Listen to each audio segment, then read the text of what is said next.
Hello, my name is Jonathan. I'm a youth minister in Indiana, and I would like to show you how we put together this escape room. The escape room was prison themed, and so the students were pretending like they were missionaries imprisoned in a foreign country.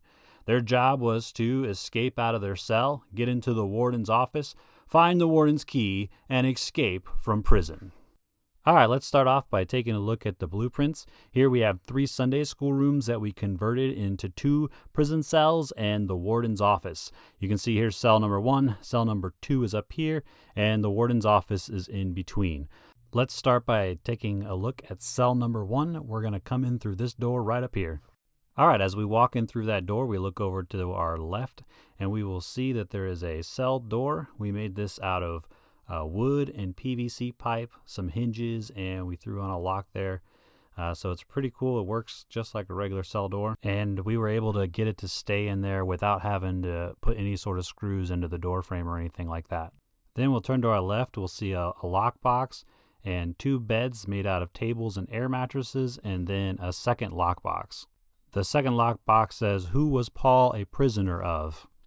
And then we turn around, we see a bookshelf with a Bible hidden underneath it, and up on one of the shelves there is a mirror. And then the other thing that we see in this room are 3 folding chairs.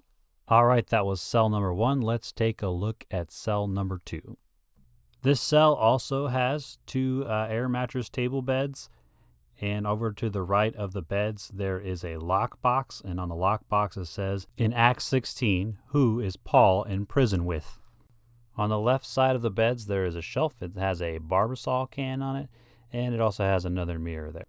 There are 2 folding chairs in this room, and then underneath one of the beds, there is a grid that has some quarters pictured on it. All right, that was cell number 2. Now let's take a look at the warden's office. In the corner closest to cell 2, we see a trunk and 2 mini fridges. And then we turn around and we see a cabinet next to cell door number 1. And then beside that is another cabinet, and then a desk with a monitor. There's a mirror hanging on the wall, and then down at the bottom left there you see another lockbox. Looking at the room from a different angle, we see there's a locked box to the right of the cabinets, and then there's a large metal cabinet underneath a row of clocks. On the wall close to cell 2, there is a weird box with 2 phone jacks in it. Next to cell door 1, we see some switches connected to some conduit down to a box on the floor. Finally, there is a notice on the wall that says, "Guards, prisoners have been hiding contraband in the bottom of cans and other items. Please check your prisoners' items carefully for hidden compartments." Signed, the warden. This escape room works best with 4 people, but you could do it with up to 6. We started off by reading them the story in Acts chapter 16 about Paul and Silas being in prison, and then we put handcuffs on them. Here is Corbin, our intern, being our lovely handcuff model. He also did a great job of helping plan and build this room. But we actually handcuff them in pairs, and we send 1 pair to cell 1 and 1 pair over to cell 2. When the clock starts, they will be facing the cell. They'll be looking into the warden's office, which the lights are off, so it's very dark, but they will be able to see across to the other cell where the other group is. And in order for them to actually get out of the cells, they need to communicate with each other. If they're not communicating, they're not going to be able to get out. The first and easiest puzzle for them to solve is in cell 2 in the lockbox that's to the right of the beds. They just need to read the question on the top of the box, which says Acts 16, "Who was Paul in prison with?" Now, they should be able to remember because we just read Acts 16, but if they can't remember, they can always ask the other cell to get their Bible that they hopefully have found and read the 16 and find out that the answer is Silas. They put in the answer Silas, they open the box, and they will find a note and a set of handcuff keys. This part was kind of funny to watch because a lot of times people would find the handcuff keys and not realize that they were handcuff keys, and then they would spend like 10 minutes walking around handcuffed to each other before they realized that they were holding the keys to the handcuffs the whole time. And then, of course, the note says, "Look up Ephesians 3:1. I reversed his name to conceal his identity." And then here's where that gets tricky, because that clue is for a lockbox in cell 1. It's the one that's to the left of the beds. That lockbox has a question on it that says, who was Paul a prisoner of? So cell 2 needs to communicate their clue with cell 1 so that they can have the information they need in order to get into that box. They read the verse and find out that Paul is a prisoner of Jesus, and when you read the clue, you realize that Jesus needs to be put in backwards in order for the box to unlock. When they open the box, they'll find a tub, and inside the tub, there's a bunch of quarters and a set of handcuff keys. Now, at this point, the groups tend to get a little stuck, and they start looking around the room. They'll find things that are important, like the mirrors, and they might find the grid with the quarters on it. That'll be important later. But they're going to stay stuck until someone notices that there's a yellow paper hanging on the wall in the warden's office. And that paper basically says that in cell 2, there's a shaving cream can with a hidden compartment on the bottom. They just have to open it, like in Jurassic Park, reach inside, find a note, and read the clue to get to the next step. And the clue says, tonight is the night we get everyone out of this prison. When you're ready, tell me to turn on the searchlight, connect the 3 mirrors, and find your way out. Signed, Alexa. Now, if the person who's reading this note out loud realizes that it's signed Alexa, they will put it together that there's an Amazon Alexa in the room, and they just have to say, Alexa, turn on the spotlight, and the spotlight will turn on outside. Light will shine through the window in cell 1 and onto the wall. This is really easy to set up. You just need an Alexa and a smart plug. You just name the smart plug whatever you want the command to be. Now it's finally time to use the mirrors. The person in cell 1 is going to use their mirror to shine the light across from cell 1 to cell 2. And then the person over in cell 2 is going to use their mirror to shine that light across to where the mirror on the wall is. Once the light hits the mirror in the right place, a light turns on behind the mirror, and you get another clue. The clue says chairs, beds, chairs, chairs, beds. So the way this mirror works is just a piece of reflective car tint on a piece of glass, and then behind the glass there is an LED strip going around the frame. In the middle behind the mirror, there is a light sensor connected to a small computer called an Arduino, and the Arduino flips a relay, and the relay turns on the light, revealing the secret message behind the mirror. I know I explained that kind of quickly, but if you want any more details on any of the puzzles and how we put them together, just leave a comment down below. Maybe I'll make some tutorials. So you can see it says chairs, beds, chairs, chairs, beds. Now to solve this, all they have to do is count the number of beds and chairs in both of the cells. There are 1, 2, 3, 4 beds, and there are 1, 2, 3, 4, 5 chairs. So the combination is 5, 4, 5, 5, 4. And then they open the last lockbox, which is in cell 1, and find out that inside is a piece of paper that has a grid with a bunch of random letters and numbers on it. And hopefully somebody in cell 1 remembers that they also have a grid underneath their bed with a bunch of quarters on it. And now it's time for cell block 1 to use their communication skills with cell block 2 in order to figure out that they have grids that need to correlate with each other. So cell block 2 needs to tell cell block 1 where on the grid to put the quarters. Once they place the quarters in the right spots on the grid, they will read a secret message.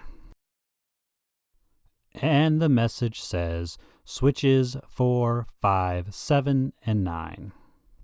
Outside cell 1, there is a bank of switches. They just have to turn the right switches, and it will make a door fall off the bottom of the box on the bottom, and it will reveal the key to the lock to get out of the cells and finally make it into the warden's office.